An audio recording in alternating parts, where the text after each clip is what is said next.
তার মাথা দ্বিখণ্ডিত হয়ে গিয়েছিল। সেখানে ছিল বিসমিল্লাহির রহমানির রহিম, সংসদে থাকতে পারবে না। কিন্তু আমরা দেখছি বর্তমান প্রধানমন্ত্রী তিনি তার মাথার উপরে কালিমার পতাকা তিনি লাগিয়ে দিয়েছে। কোন ছবি লাগান নাই, কালিমার পতাকা তিনি লাগিয়ে দিয়েছে। আর সকলেই সংসদ শুরু করার আগে বিসমিল্লাহির রহমানির রহিম দিয়ে শুরু করতে হয়। যারা এই ইসলাম নিয়ে কটূক্তি করেছে তারা নিঃস্ব হয়েছে। তাকলামাদের অবস্থা কেমন হয়েছে, তাকলিমাদের অবস্থা কেমন হয়েছে, এগুলো যারা আমার নবীকে নিয়ে কটূক্তি করো, আমার নবীকে নিয়ে যারা কটূক্তি করো, ইসলামকে নিয়ে যারা কটূক্তি করো, সাবধান হয়ে যাওয়া বলছি। তোমাদের কিন্তু অবস্থা তাদের থেকে হাজার গুণ বেশি খারাপ হবে। ঠিক। আমাদেরকে যতই গালি দাও, আমাদের উপরে যত অত্যাচার করো, আমরা সহ্য করব। কিন্তু যখন আমার পরিবার টুকরা নবীদের উপর তোমরা কটূক্তিমূলক কথা বলবে, তখন আর সহ্য করা হবে না। তারপরে দিয়ে কামড়াকে দেওয়া থেকে দ্বিখণ্ডিত করে দেওয়া হবে। ঠিক কিনা বলে? ঠিক। শুধু তাই নয়, অনেক কুলাঙ্গারের বাচ্চা অনেক জায়গায় আমাদের আম্মাজানদেরকে নিয়েও তারা কটূক্তি করে। এই কটূক্তি আর আমরা সহ্য করবো না। তাদের চোখগুলোকে উপড়িয়ে ফেলা হবে। ঠিক। প্রিয় উপস্থিতি, অতএব যারাই ইসলাম নিয়ে কটূক্তি করবে, ইসলাম সম্পর্কে বাজে কথা বলবে, পর্দার বিধান সম্পর্কে কটূক্তি করবে, তাদেরকে উচিত জবাব দেওয়া হবে। শুধু তাই নয়, যখন দেখবো কোনো আঘাত আসছে, আমরা কাপড়ে কাপড় মাথায় বেঁধে আমরা বেড়ে যাবো। আমরা জীবনের কোনো পরোয়া করবো না। ঠিক কিনা বলে? নারে তাকবীর, আল্লাহু আকবার, নারে তাকবীর, আল্লাহু আকবার, নারে তাকবীর, আল্লাহু আকবার। ইসলামের শত্রুরা হুঁশিয়ার সাবধান, হুঁশিয়ার সাবধান, ইসলামের শত্রুরা আল কোরআনের আলো ঘরে ঘরে চালো। আসসালামু আলাইকুম ওয়া রাহমাতুল্লাহি ওয়া বারাকাতুহু। ইন্নাল হামদালিল্লাহি নাহমাদুহু ওয়া নাস্তাঈনুহু ওয়া নাস্তাগফিরুহু ونعوذ به ونتوكل عليه ونعوذ بالله من شرور أنفسنا ومن سيئات أعمالنا. من يهده الله فلا مضل له ومن يضلله فلا هادي له. ونشهد أن لا إله إلا الله وحده لا شريك له. ونشهد أن سيدنا وسندنا ونبينا ومولانا محمدا عبده ورسوله صلى الله تعالى عليه وعلى آله وأصحابه وبارك وسلم تسليما كثيرا كثيرا. أما بعد فقد قال الله تعالى في كلامه المجيد وفي الفرقان الحميد. أعوذ بالله من الشيطان الرجيم. بسم الله الرحمن الرحيم. فليضحكوا قليلا وليبكوا كثيرا. وقال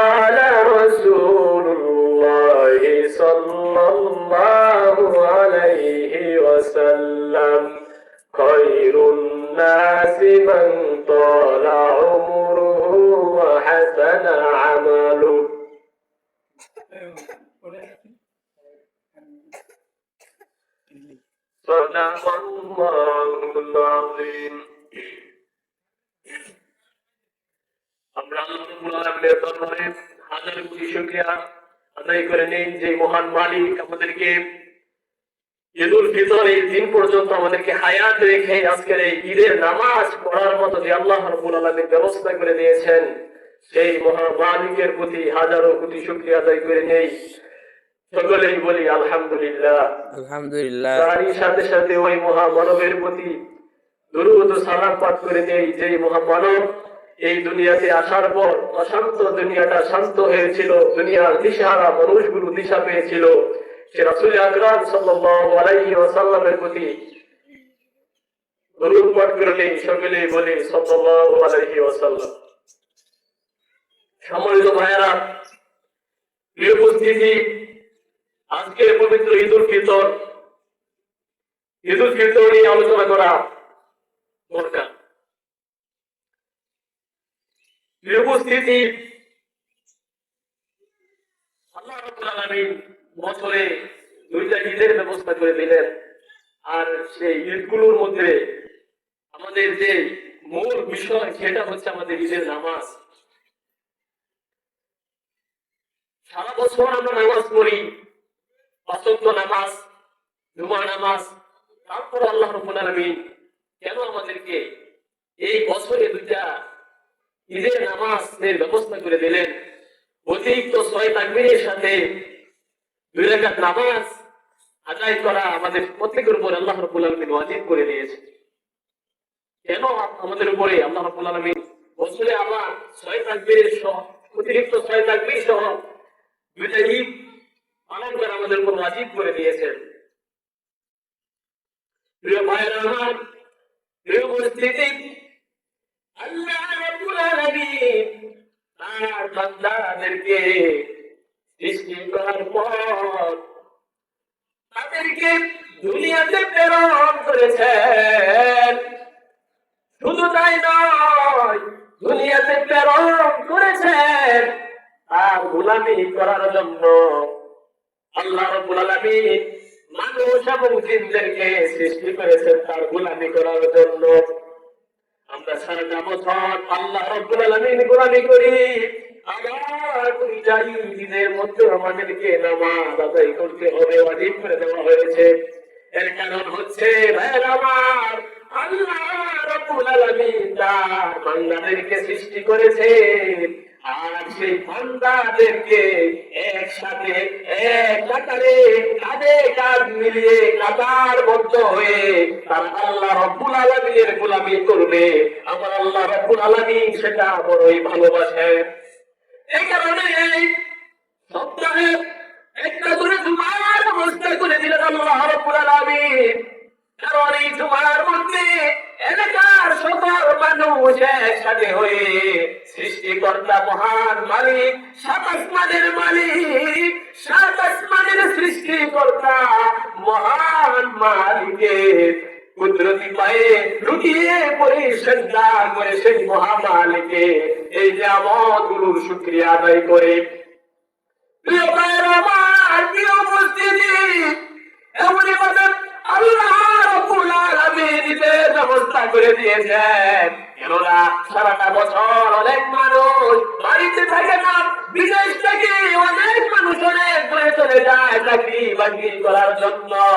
আল্লাহ রাব্বুল আলামিন দুইটা ঈদের ব্যবস্থা করে দিয়েছেন যেন যত ঝামেলায় থাকো দুইটা ঈদের মধ্যে সকলে একসাথে হয়ে, সকলে কাতারবদ্ধ হয়ে, কাঁধে কাঁধ মিলিয়ে কাতারবদ্ধ হয়ে যেন সকলে একসাথে এক আল্লাহ রাব্বুল আলামিনের গোলামি করতে পারে, কুদরতি পায়ে যেন সিজদায় লুটিয়ে পড়তে পারে। খোলা আসমানের নিচে একের সাথে হাজারো মানুষ তা আল্লাহ রাব্বুল আলামিনের গোলামি করবে। আল্লাহ রাব্বুল আলামিন সেটা বড় ভালোবাসেন। এই কারণে আল্লাহ রাব্বুল আলামিন আমাদেরকে বছরে দুইটা ঈদের ব্যবস্থা করে দিয়েছে, আনন্দের ব্যবস্থা করে দিয়েছেন। আর সেই আনন্দে মূল পয়েন্ট হচ্ছে মূল সাবজেক্ট হচ্ছে আল্লাহ রাব্বুল আলামিনের কুদরতি পায়ে সিজদা করে তার নিয়ামতসমূহের শুকরিয়া আদায় করা। জুড়ে বলেন সুবহানাল্লাহ। সুবহানাল্লাহ। এতগুলো মানুষ, বাবা সন্তান, সকাল দিল, হাজারো মানুষ একসাথে নামাজ আদায় করবে। আল্লাহ রাব্বুল আলামিন এটাকে বড়ই ভালোবাসেন। এজন্যই আল্লাহ রাব্বুল আলামিন আমাদেরকে বছরে 2টা ঈদের ব্যবস্থা করে দিয়েছেন। জোরে বলুন সুবহানাল্লাহ। সুবহানাল্লাহ। আমার কলিজার টুকরা, যুবক ভাইয়েরা, আমার বৃদ্ধ বাবারা, সম্মানিত হাজির, আল্লাহ রাব্বুল আলামিন আমাদেরকে ঈদের ব্যবস্থা করে দিয়েছেন। আমরা মুসলমান, আমাদের ধর্মটা হচ্ছে সর্বশ্রেষ্ঠ ধর্ম। আমাদের যখন পৃথিবীর জমিনে এসেছেন, অন্য যত ধর্ম আছে, ঈসা নবীর ধর্ম, মুসা নবীর ধর্ম, সকল নবীদের ধর্মগুলো জড়িত হয়ে গিয়েছে। একমাত্র রাসূল আকরাম সাল্লাল্লাহু আলাইহি ওয়াসাল্লাম যখন এসেছেন, তার ধর্ম একমাত্র সচল। আর এই ধর্মটাই কিয়ামত পর্যন্ত সচল থাকবে। আর এই ধর্মের মধ্যে যারাই বাঁকা দৃষ্টিতে তাকাবে, তাদের চোখগুলো নিজে নিজেই খুলে পড়ে যাবে। ঠিক কিনা বলেন? ঠিক। ভাইরা আমার, সম্মানিত উপস্থিতি, আমার কলিজার টুকরা যুবক ভাইরা, এই আল্লাহ রাব্বুল আলামিন আমাদেরকে ঈদের ব্যবস্থা করে দিয়েছেন। কিন্তু আমরা এই ঈদগুলাকে অন্য অন্য ধর্মে যেভাবে তারা তাদের সেই কালচার গুলা তারা অবলম্বন করে, সে সমস্ত কালচার গুলা আমরা যদি মুসলমানের সন্তান হই, তাহলে সেই কালচার গুলা আমাদের অবলম্বন করা যাবে না। যেমন অনেকে দেখা যায় ঈদের দিন আসলে তারা আতশবাজি তারা ফুটাতে ব্যস্ত, আরেক দল গাড়ি ভাড়া করে বসের মধ্যে ডিজে গান লাগিয়ে তারা কুকুরের মতো লাফাতে থাকে। এইভাবে যারা ঈদ পালন করে, এটা মুসলমানদের ঈদ না, এটা হচ্ছে কাফের বেঈমানদের আনন্দ। অতএব আল্লাহর নবী বলেন, মান তাসাব্বাহা বিকওমিন ফাহুয়া মিনহুম, যে যার সাদৃশ্য অবলম্বন করে সে তার সাথে হাসরের মাঠে উঠবে। অতএব যারা এই ঈদে অন্যায় ভাবে অশ্লীলতা ছড়াবে, বেহায়াপনা ছড়াবে, যারা বেপরদায় রাস্তাঘাটে চলে যাবে, বিভিন্ন জায়গায় ঘুরতে চলে যাবে, অন্যায় ভাবে সমাজের মধ্যে সমাজটাকে কলুষিত করে যারা এই বেহায়াপনা ছড়াবে, যাদের কালচার তারা অনুসরণ করেছে, ইহুদি নাসারাদের কালচার যদি তারা অনুসরণ করে, তাহলে ইহুদি আর নাসারাদের সাথে তাদের হাসর উঠবে।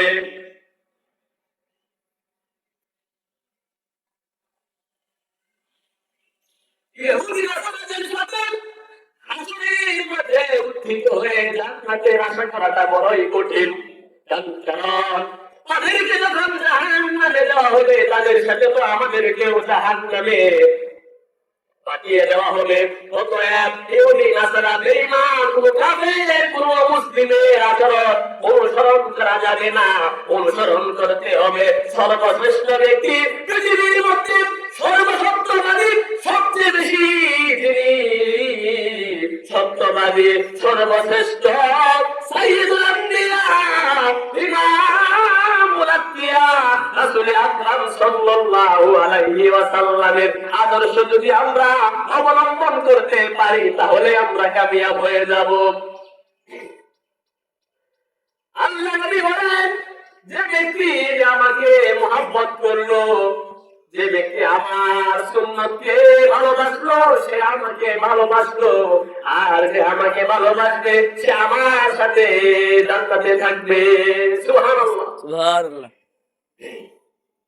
আমার কলিজার টুকরা ভাইরা, যুবক ভাইরা, আমাদের মা ও বোনেরা, আমরা গতকালকে ছিলাম একটা অবস্থায়, আবার আজকে আরেকটা অবস্থায় আমরা রূপান্তরিত হয়েছে।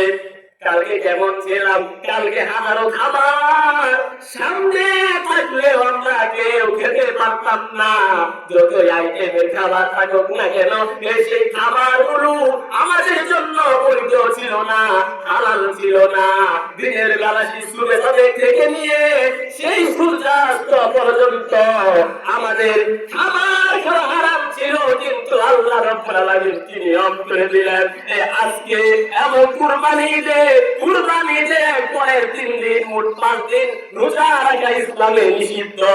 এই 5 দিন রোজা রাখা যাবে না, বরঞ্চ আল্লাহ রাব্বুল আলামিন এই 5 দিন আমাদেরকে মেহমানদারি করার জন্য আল্লাহ রাব্বুল আলামিন আমাদেরকে যেন নিজেই কেমন দাওয়াত করেছেন। অতএব এই দিনগুলোর মধ্যে আমরা এসেছি যেমন একটা মাস রমজান মাস, সেই রমজান মাসের উসিলা করে আল্লাহ রাব্বুল আলামিন কবরের আযাবগুলোকে মাফ করে দিয়েছিলেন, জাহান্নামের দরজাগুলোর মধ্যে তালা লাগিয়ে দিয়েছিলেন। কিন্তু এই রমজান মাস যখন শেষ হয়ে গেল, আমরা সবাই ব্যস্ত আনন্দ ফুর্তি করতেছি, কিন্তু কবরবাসীরা তো দুঃখে কষ্টে, তারা দুঃখের মধ্যে রয়েছে। তারা চিন্তা করেছে আর রমজান মাস চলে যাচ্ছে, এই রমজান মাসের উসিলা করে তো আল্লাহ রাব্বুল আলামিন আমাদেরকে শান্তি দিয়েছিল, কিন্তু আমাদের এই রমজান মাস যেহেতু শেষ, আমার তো আযাব শুরু হয়ে যাবে। অতএব আমাদের যে যাদের আত্মীয় স্বজন কবরে চলে গেছে, আমরা সবাই অন্ততপক্ষে ঈদের নামাজটা আদায় করে আমরা তাদের কবরগুলো জিয়ারত করে আসবো, আর মাওলার কাছে আমরা দোয়া করবো, ওগো মালিক, ওগো বড়ুয়ার জায়গা, সাত আসমানের মালিক, শাহ জমিনের মালিক, তুমি তো রমজানের উসিলা করে তাদের আযাব মাফ করে দিয়েছিলা। ও আল্লাহ, তুমি আমার দয়া করে তাদের আযাবগুলোকে চিরতরে আল্লাহ তুমি মাফ করে দাও। ভাইরা আমার, শুধু এখানে কষ্ট করে দিলে হবে না,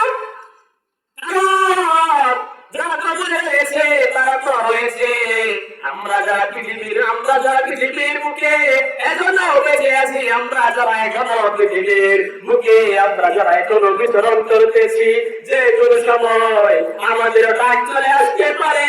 আমাদের সামনে হযরতে আজরাইল আলাইহিস সালাম তিনি দাঁড়িয়ে যেতে পারেন, আর দাঁড়িয়ে আমাদেরকে সেই পরকালের জন্য তিনি আমাদেরকে আহ্বান করে আমাদের রূহটাকে তিনি নিয়ে যেতে পারেন। ঠিক কিনা বলেন? ঠিক। যেহেতু আমাদেরকে চলে যেতে হবে, এই দুনিয়াতে কেউ চির অমর হয়ে থাকে না। যত মানুষ পৃথিবীতে এসেছে, যত শক্তিশালী প্রাণী আর যত শক্তিশালী প্রাণরা বস্তু হয়ে পৃথিবীতে এসেছে, কেউ চির অমর হয়ে থাকবে না। সবাইকে এই পৃথিবী ছেড়ে চিরবিদায় জানিয়ে জনমের মতো ঘুমিয়ে যেতে হবে। আজকে আমি তাদের জন্য সেই কবরের পাশে দাঁড়িয়ে দোয়া করব। কিছুদিন পর দেখা যাবে কি সময়ের ব্যবধানে আমি সেই কবরের মধ্যে শুয়ে থাকবো, আর আমার এই কবরের সে আশেপাশ দিয়ে মানুষগুলো হাঁটাচলা করে যাবেন। যেহেতু আমাদেরকেও চলে যেতে হবে সেই মাটির ঘরে, অন্ধকার কবরে, এই পৃথিবীতে কেউ চির অমর হয়ে থাকবে না। তাহলে আমি যে চলে যাব কবর শেষে, কি কাজ করে গেলে আমি কবর শেষে শান্তিতে থাকবো, আনন্দে থাকবো?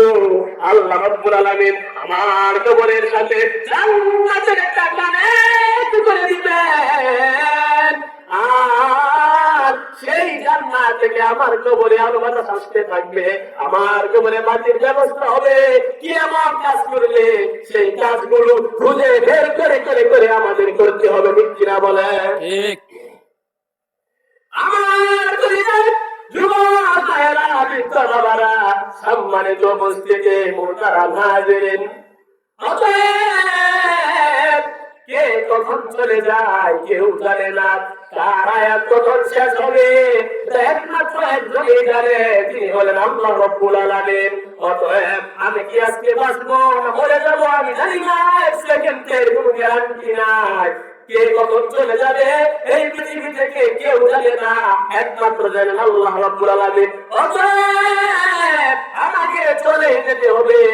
প্রত্যেক প্রত্যেকদিন যেমন সকালবেলা সূর্য ওঠে সেই পূর্ব দিগন্ত দিয়ে আবার পশ্চিম দিক দিয়ে যেমন অস্ত চলে যায়, যেমন সত্য এর থেকেও হাজার কোটি গুণ বেশি সত্য হলো আমাদেরকে এই পৃথিবী ছেড়ে চিরবিদায় নিয়ে জনমের মতো ঘুমিয়ে যেতে হবে। অতএব আমাদেরকে সেই আখিরাতে আর পরকালের কাজ করে আমাদেরকে এই পৃথিবী থেকে বিদায় নিতে হবে, তাহলে আমরা কামিয়াব হব। ভাইরা আমার, ভাইরা আমার, ভাইরা আমার,